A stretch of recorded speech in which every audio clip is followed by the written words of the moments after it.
Hey friends, Cherie here. Welcome back to the channel, Gardening at Home with Cherie. Well, today I'm here to just give a very quick update. Well, I have been sharing my seed sowing process for a lot of different things with you all over the last couple weeks. And today I'm just here to give a really quick update on some of them. First of all, the moringa tree is growing along nicely. I do have a few more of the cups that I started with you all that have seedlings bursting out of them. And so I'm actually gonna sow a bunch of them later today off camera, but you'll see them, as we continue through these next several months of being stuck indoors. In fact, it's snow today. I'm gonna try and insert a picture or video of some of the snow. Let's have a quick peek here. This is kind of out of order. This is the second round of Microdwarf tomatoes that we sowed together. I had found another bag with more in them. We have germination in all except for this one front cell. There is a small possibility that I forgot to sow the seed. So I will scan back through the video. And I'm also gonna just pop another couple seeds on there. I have plenty of them. So this was 12 varieties. And I think 2 of the varieties are overlapping what's in here. Within here we did 1, 2, 3, we did 4 times 6, so we did 24 Microdwarf tomato plants all in here. We have a couple duplicates of the Minibel. I think we did 4. We did 2 pods of the Micro Tom, and we did 2 pods of the Orange Hat. But the rest of them are different varieties. And so, yeah, that's a lot of Microdwarf tomatoes. I did spot in here, we have this yellow balcony tomato that did not have germination. This one just came up because when I checked on it yesterday, there was nothing there. And so again, some of them are just, could be just taking their time. Some of them might be needing some more. Like here, these were all sown from the same seed pack, but these 2 don't have anything in it, while this one does. Again, there's a small chance that I even forgot to put the seed in here, because that happens sometimes when I'm trying to record while I work. So again, it's a good time to check. Again, I have plenty of seedlings started, but I will, as I uppot these, go on and put more seeds in the ones that do not seem to have a plant. Same thing here. Here is where I was germ testing my saved, some of my saved pepper seeds. And so, I don't see anything here in the saved banana pepper, but I did get germination showing here on the sweet chocolate pepper. And then this, this is that bodenseed pepper. So anyway, a lot of good germination here. These are cayenne peppers. None of the cayenne peppers have come up, even though they're from different companies, not my save seeds. So again, sometimes it's just time. I should say, as I mentioned in the video where I started these, I'm not using any heat mats. And so, yeah, some of them might need to just be a little bit warmer. And so I'm going to be starting some other things that I'll probably put on heat mats, some of the seed trees that I'm going to be restarting, and some of the ones that look like they haven't been germinating. So maybe that's what I'll do, is transfer these pods into containers and let them join those other things that are going to be on the seed mat, that are going to be on the heat mat rather. But for the most part, I got a lot of germination. I got some peppers. Again, some of these are saved seeds. Some of these are new seeds. I have them marked so that I know what's what. What is this? Tequila Sunrise. And my lipstick peppers, Murasaki purple. They always have a beautiful leaf pattern. The lemon jalapeno peppers. This is a sweet cayenne pepper. Oh, my pizza peppers. So yeah, so what I'm going to be doing, I have a couple of movies that I want to watch. So I'm going to be moving this out into my lounge area. I have a big table there. I have my potting mat and all my pots, and I'm going to sit and enjoy myself while I pot. But I just wanted to show you what those look like before I do that. So the next time you see these and you get an update, they will be in larger containers, all right? Next, we'll check in on those bunching onions and the lion's mane chives that we started together. I need to add water to these. I have not added any water since we started these seeds. And so I love these self-watering containers for things like that. It definitely makes it much more low maintenance when I can just have the water in there for long periods of time, not having to worry about them. And it's clear so I can see if the water level is low. I was supposed to do watering yesterday, but then I knew I was going to record this video. So it's my chance to pull everything off the shelf, give everything a good look. And so, yeah, I will link to these containers. I've been starting to add some links to some of the things that I use in the video description in case anyone is interested. You're looking for some supplies. I'm only linking to things that I have been using and enjoying, and feel like you wouldn't be wasting your money on it. I've had these containers, for example, since my first indoor garden in 2020, and I have been just enjoying them. I have them in different sizes and they work really, really well. And so, yeah, I'm gonna, after I water, go in. I'm gonna leave those alone for now. These are the seed pods. Still stuck to the stems, but we'll leave that alone for now. But I'm excited to see that these lion's mane chives have started to burst up, and you can see here, we talked about it when we looked at some onions before. The onions, they grow kind of underground, and then they will pop up and suddenly be really tall. So I was really thrilled that the night before I didn't see anything, and I came in and checked the next day, and boom, they have popped up. So let me get these watered and back on the shelf, and we'll look at the next thing I want to share with you all. Next up, we'll look at more onions. And again, these need to be watered. So again, it's maintenance day, so I am sharing. And so overall, I got pretty good germination on most of the varieties. Again, they are a long ways away from being ready to go outside into the greenhouse, but I'm going to continue to care for them. If they start to get much bigger, I might start pulling out clumps and up potting them. We'll see.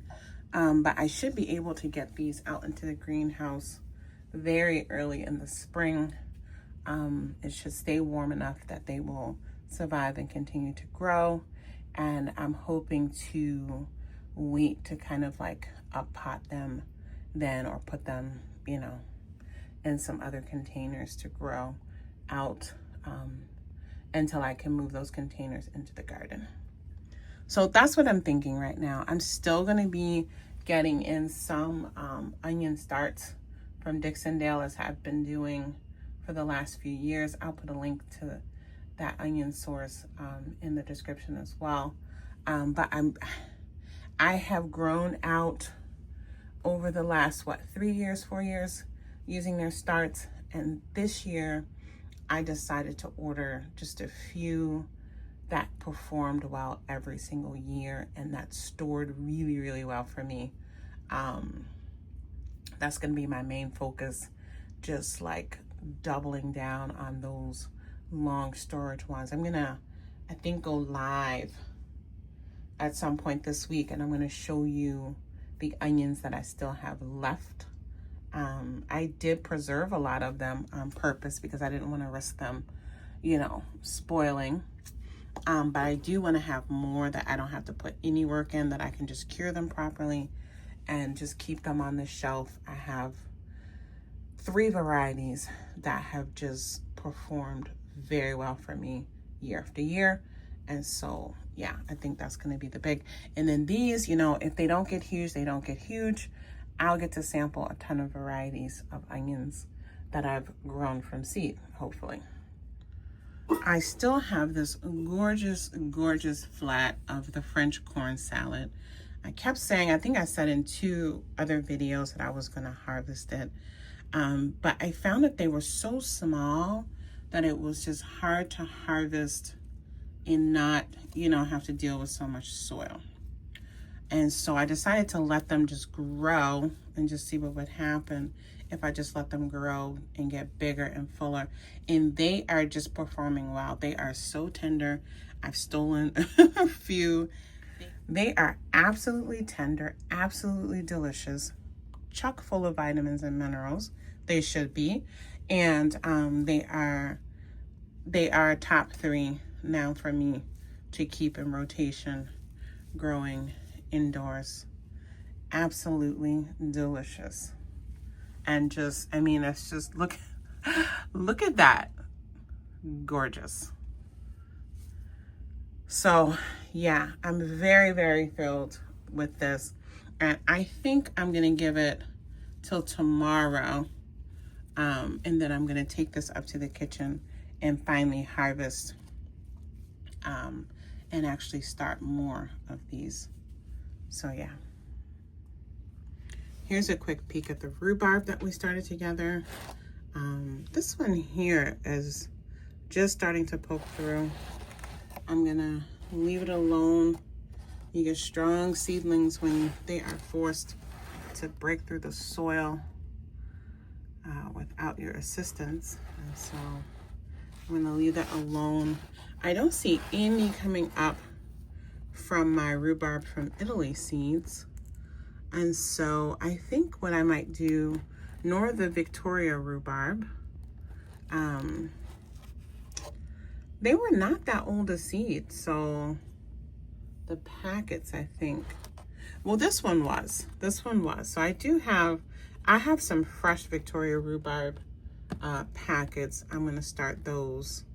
And I think what I'm gonna do, I didn't have a lot of these, so I think this is the one.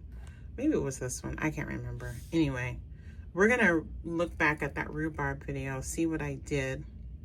And then I'm just gonna sow a bunch more. And I think what I'm gonna do, just set up 1 large container, put in a bunch of the Victoria, and put in a bunch of the Italian variety.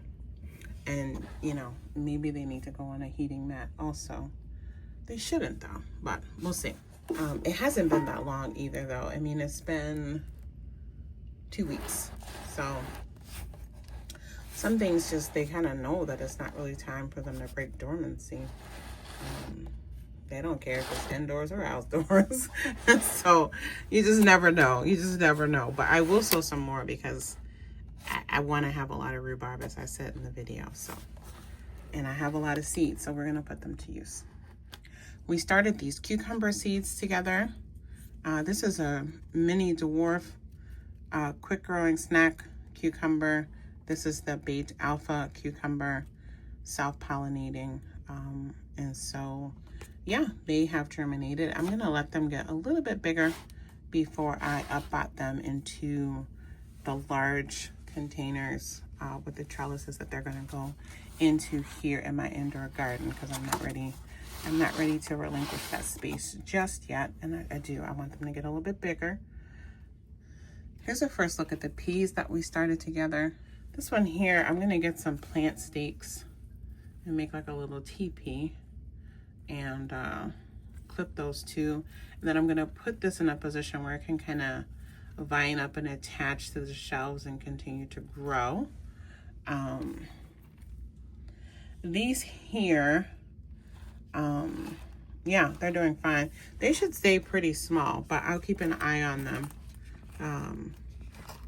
It looks like here, I'm gonna go in and get this one out that didn't seem to germinate well. This one here too. I'm gonna get those out just so they don't cause decay. This one here is just starting to germinate. I have to say it's a little bit harder to, it was a little bit harder because, you know, it's like if I had just had these kind of out in the open, I would have noticed. But I probably didn't notice that a couple of them, you know, weren't really in the water the right way. Maybe they were too far in the water and they rotted. I'm not sure. But I will get those out. But they're growing along. And then here are the ones that we started in soil. So they're just looking beautiful, growing along really nicely. And I think there's one here, maybe that didn't grow well. I don't know, we're just gonna cover that up. Beautiful. And then this is the cowpea. This is that pink, this is the top pick pink eye cowpea. So she's doing pretty good. And these are, again, I think right around the 2-week mark, if my memory serves me correctly. Here's a quick peek at something we sowed very recently, the lemongrass is germinating. Look at how tiny the seedlings are. Here are the 3 containers of the pea sprouts that we started together.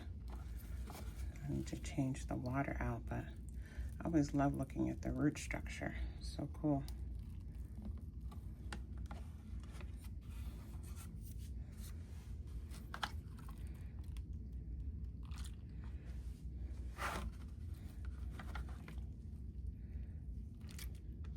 Yeah, so they're looking good. These are the parsley peas. You can see how they grow a little bit differently than the others. They have these like more kind of a parsley looking multi-sprig tendrils sticking out. These are ready to harvest. We'll be harvesting these probably tomorrow morning. I have to do a big harvest, so, and I want to record that with you all up in the kitchen, so we'll do that together. All the different root vegetables that we started together are growing all along nicely. I have to get in here and do some thinning, especially of the carrots. So I'm gonna get that done. That's the nice thing. Outdoors, I'm always terrible at thinning because they just kind of get lost in the sauce once I'm like, you know, growing and harvesting other things. But growing them indoors, I can see them, I can pay attention to them. I remember, oh, I gotta go thin them. And so yeah, that'll be part of tomorrow's work probably. Here's the last thing I'll share with you quickly. Our flowers germinated, our nasturtium and calendula and marigolds are growing around. They're all growing along really nicely. All right, friends, so that's it for today. I have more updates to share of the other things that we have sown together. We'll do that in a separate video. And then we will harvest some microgreens together soon. And then I have a bunch more greens that I'll start. So we'll put that all together in a video as well, all right? Thank you for watching. Take good care. Bye.